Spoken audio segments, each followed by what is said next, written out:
बिस्मिल्लाहिर्रहमानिर्रहीम। अस्सलाम वालेकुम व्यूअर्स, मैं उम्मीद करती हूँ कि आप सब खैरियत के साथ होंगे। आज अपने व्यूअर्स के साथ मैं फालसे के शरबत की बहुत ही लाजवाब सी रेसिपी शेयर कर रही हूँ। फालसे का ये शरबत जिस्म में होने वाली गर्मी को दूर करता है और गर्मियों के मौसम में तो सबके लिए ये एक गिफ्ट है। आप भी फालसे के शरबत की इस रेसिपी को ज़रूर ट्राई करना और साथ ही मेरे चैनल को सब्सक्राइब करना, मेरी वीडियोस को लाइक और शेयर करना मत भूलिएगा। इसी के साथ ही हम आज की रेसिपी स्टार्ट करते हैं। फालसे का ये लाजवाब सा शरबत बनाने के लिए एक छोटी प्लेट मैंने फालसे लिए हैं। इनको मैंने अच्छी तरह से साफ़ कर लिया है क्योंकि अक्सर फालसे ख़राब हो चुके होते हैं। इनको भी मैंने अच्छी तरह से निकाल लिया है और कुछ फालसे ऐसे होते हैं जो कच्चे होते हैं, इनको भी मैंने निकाल लिया है। फालसों में अमूमन बहुत ही ज़्यादा डस्ट वगैरह होती है, इसलिए इनको मैंने अच्छे तरीके के साथ वॉश कर लिया है।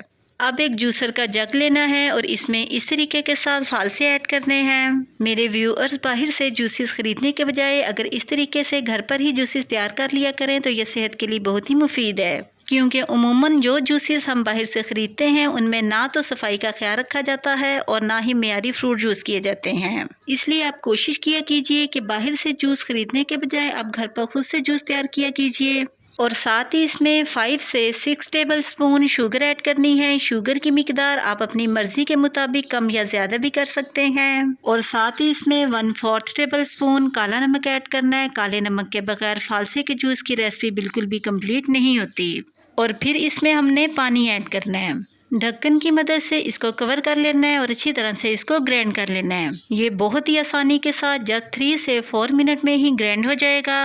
आप देख सकते हैं कि फालसे का शरबत बहुत ही अच्छे तरीके के साथ ग्राइंड हो चुका है। अब हम इसको छान लेते हैं। एक बोल लेना है और इसमें इस तरह से एक छलनी की मदद से फालसे के शरबत को अच्छे तरीके के साथ छान लेना है ताकि इसमें मौजूद गुठलियाँ और पल्प अलग हो जाएं। इसी तरीके को फॉलो करते हुए हमने तमाम फालसे के शरबत को छान लेना है। आप देख सकते हैं कि मैंने फालसे के जूस को बहुत ही अच्छी तरह से छान लिया है। अब हम इसमें आइस क्यूब्स ऐड करते हैं। आइस क्यूब्स आप अपने टेस्ट के मुताबिक कम या ज़्यादा भी ऐड कर सकते हैं कि जितना आप अपने जूस को ठंडा रखना चाहते हैं। फालसे के जूस को अब हम ग्लासेस में निकालते हैं। बहुत ही लाजवाब से कलर और टेस्ट में फालसे का शरबत बनकर तैयार हो चुका है। आप भी इसको ज़रूर ट्राई करना और कमेंट सेक्शन में अपनी राय के बारे में मुझे ज़रूर बताना कि आपको मेरी आज की फालसे के शरबत की ये रेसिपी कैसी लगी। इसी के साथ ही मैं आपसे दोबारा मिलूँगी नेक्स्ट प्रोग्राम में एक नई रेसिपी के साथ। तब तक के लिए अपना बहुत ही ख्याल रखिएगा और मुझे अपनी दुआओं में ज़रूर याद रखिएगा। मैं अब आपसे इजाज़त चाहती हूँ। अल्लाह हाफिज़।